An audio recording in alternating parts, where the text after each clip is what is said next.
C'est bon, c'est parti. Ah, merde.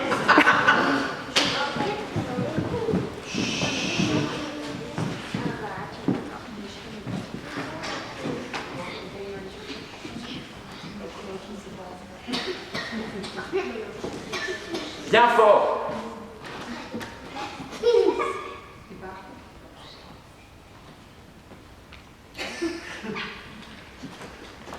En ce temps-là parut un édit de César Auguste. Mais qu'est-ce que tu racontes? Je raconte l'histoire de Jésus. Tu retardes. Ah bon? Oui, Noël c'était il y a 3 mois. Ah, Ben et les mages? eux, ils sont passés il y a 2 mois. On a même eu droit à des super gâteaux et de magnifiques couronnes. Pas vrai, les enfants? Oui. Ah, Oui. Oui. mais alors, on est où dans l'histoire de Jésus? Là, Jésus est en route vers Jérusalem, la capitale de son pays. Tu sais, la Judée. Il est même sur le point d'entrer dans la ville. Non. Si.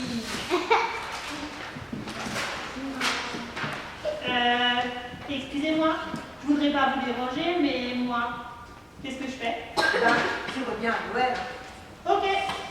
Ciao les enfants, joyeux Pâques. Ok. Bon, on reprend. C'est bientôt la fête de Pâques.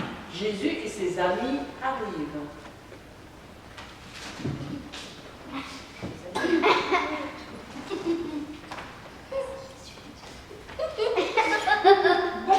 Là, ils ne sont que 2. En vrai, ils étaient 12. Mais vous comprendrez qu'on n'a pas assez de bras ni assez de chaussettes pour les faire tous. Ok? Oui. Ainsi, Jésus et ses 12 amis les plus proches sont en route vers Jérusalem pour la grande fête de Pâques. Jésus, voici le petit âne que tu nous as envoyé chercher. Tu es un petit âne, un mouton. Oups. C'est mieux. Oui, Jésus, alors, je te disais qu'on l'a trouvé exactement comme tu nous l'avais dit et le propriétaire nous l'a donné parce que c'était pour toi. La chambre haute aussi est prête.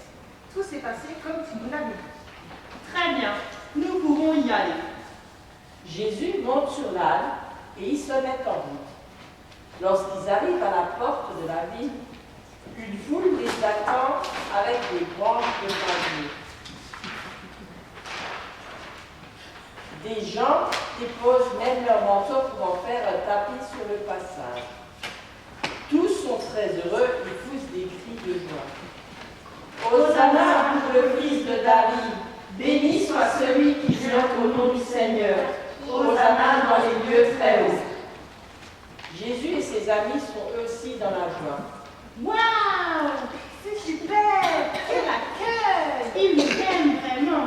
Ah, ça fait du bien d'être autant aimé. En même temps, c'est normal. C'est pour Jésus. Oui, il le mérite. C'est lui le sauveur que le peuple attend. Pierre, Jean et les autres amis de Jésus ont presque tous oublié ce que Jésus leur a pourtant dit 3 fois déjà.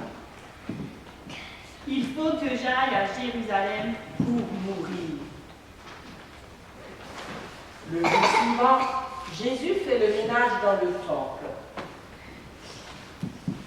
Dehors, vendeur marionnette. Ici, c'est la maison de mon Père, la maison de Dieu. Ici, on ne vend pas, mais on donne et on reçoit gratuitement.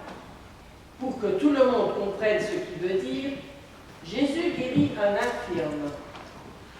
Mon enfant, Dieu t'aime et pour sa gloire, je te le dis. Lève-toi et marche.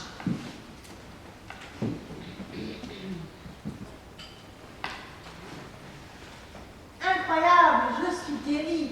Je n'ai plus besoin de ça. Merci Jésus. Vraiment, tu es le Fils de Dieu. Pendant 3 jours, Jésus continue à discuter avec les gens. avec ceux qui l'aiment, mais aussi avec ceux qui ne l'aiment pas. Il leur révèle encore plein de secrets merveilleux. Si vous voulez me suivre, il vous suffit d'aimer. D'aimer Dieu plus que tout et d'aimer les autres autant que vous vous aimez vous-même. Le jeudi soir, dans la salle haute, Jésus et ses 12 amis les plus proches sont réunis pour partager le repas de Pâques. Ils ne le savent pas encore, mais c'est le dernier repas qu'ils prendront ensemble. J'ai tellement désiré partager ce repas avec vous. Bientôt l'un de vous va me livrer à ceux qui ne m'aiment pas.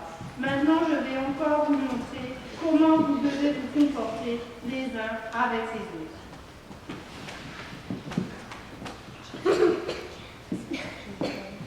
Jésus lave alors les pieds de ses disciples. Non, Jésus, tu es notre maître, tu es le Fils de Dieu. Je ne te laisserai pas me laver les pieds. Si tu ne me laisses pas faire ça pour toi, tu ne pourras pas partager ma victoire. Dans ce cas, lave-moi tout entier. C'est déjà fait quand tu as accepté de me suivre. Puis ils se mettent à table pour le repas. Jésus remercie Dieu pour le pain et le vin et les partage avec ses amis. Merci, Papa, pour ce pain, le pain de la vie. Ce pain, c'est mon corps brisé que j'offre pour sauver le monde. Merci, Papa, pour ce vin, le vin de la nouvelle alliance. Ce vin, c'est mon sang versé que j'offre pour sauver le monde. Vous tous, mes amis, faites ceci en mémoire de moi et surtout, aimez-vous les uns les autres comme je vous ai aimés. À présent, il fait nuit. Ils ont fini de manger. Ils vont tous ensemble dans le jardin de Gethsémani pour prier. Tous sauf Judas, celui qui va trahir Jésus. Oh, il ne sera pas le seul à le trahir, mais c'est lui dont on se souvient le mieux. Dans le jardin, Jésus prie un peu à l'écart des autres qui se sont endormis. Papa, tu es tout puissant et tu sais que j'aimerais ne pas avoir à mourir. Mais ce qui compte par-dessus tout, c'est ce que toi tu veux. Amen. Et voilà qu'arrive Judas avec des soldats pour arrêter Jésus, ce qu'il leur avait dit. Celui que je vais embrasser, c'est celui qu'il faut arrêter. Quand ils voient arriver les soldats, tous les amis de Jésus sont effrayés et s'enfuient. Judas arrive près de Jésus et l'embrasse. Les soldats emmènent Jésus prisonnier, le présentent d'abord à Anne, un chef religieux, puis à Caïphe, le grand prêtre. Pierre, après s'être enfui comme tous les autres, a fait demi-tour. Il a suivi Jésus de loin. Il est maintenant assis dans la cour du palais autour d'un feu, avec des gens de la ville. Et toi, tu es aussi un ami de ce Jésus? Non, je ne le suis pas. Je ne le connais même pas. Et toi, tu es aussi un ami de ce Jésus, non? Non, je ne le suis pas. Je ne le connais même pas. À ton accent, on entend que tu viens de la même région que Jésus. Tu es sûrement son ami. Je vous le dis pour la 3e fois. Non, je ne le suis pas. Je ne le connais même pas. Au même instant, le coq chante. Cocorico, cocorico. Pierre et Jésus se regardent. Et dans le regard rempli de tristesse de Jésus, Pierre se souvient ce que Jésus lui aurait dit un peu plus tôt. Pierre, cette nuit, avant que le coq chante, tu auras nié être mon ami par 3 fois. Pierre est très triste. À sa façon, lui aussi a trahi Jésus. Il s'en va en pleurant. Jésus est alors emmené devant la plus haute autorité romaine de la région, Ponce Pilate. Je n'ai qu'une seule question à te poser. Es-tu le roi des Juifs? Tu le dis, je suis roi, mais mon royaume n'est pas de ce monde. Si je suis né dans ce monde, c'est pour rendre témoignage à la vérité. Très bien. Mais dis-moi, c'est quoi la vérité?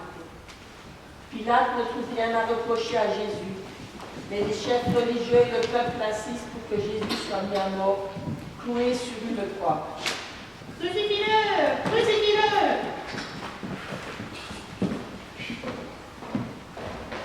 Pilate finit par obéir.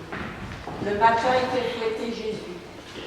Les soldats se moquent de lui, le frappent et lui crachent au visage. Puis ils le mettent le bois en croix sur les épaules.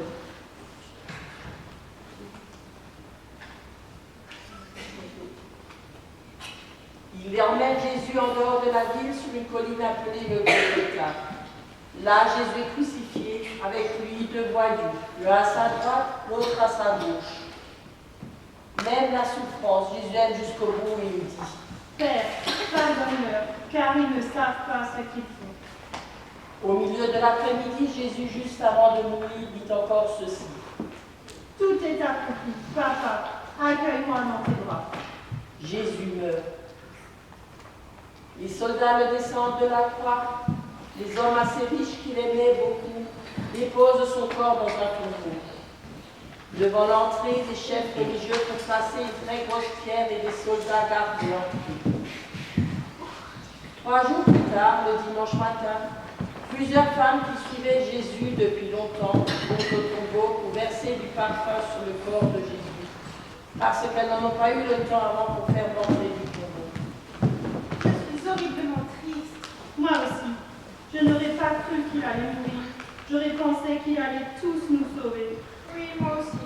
Mais maintenant, il est mort, même si on n'arrive pas à y croire. Et son corps est dans ce tombeau. Sombre et triste, fermé par une grande pierre. Oui, et d'ailleurs, comment on va faire pour entrer dans le tombeau? La pierre est beaucoup trop lourde pour nous. Il faudrait au moins 10 hommes forts pour la bouger. Tu as raison, je n'y avais pas pensé. Allons-y déjà, on verra bien. Les femmes arrivent au tombeau et la surprise est énorme. Non seulement la pierre ne ferme plus l'entrée, mais surtout le tombeau est vide. Jésus n'est plus dans le tombeau. Jésus n'est plus mort. Il est à nouveau vivant.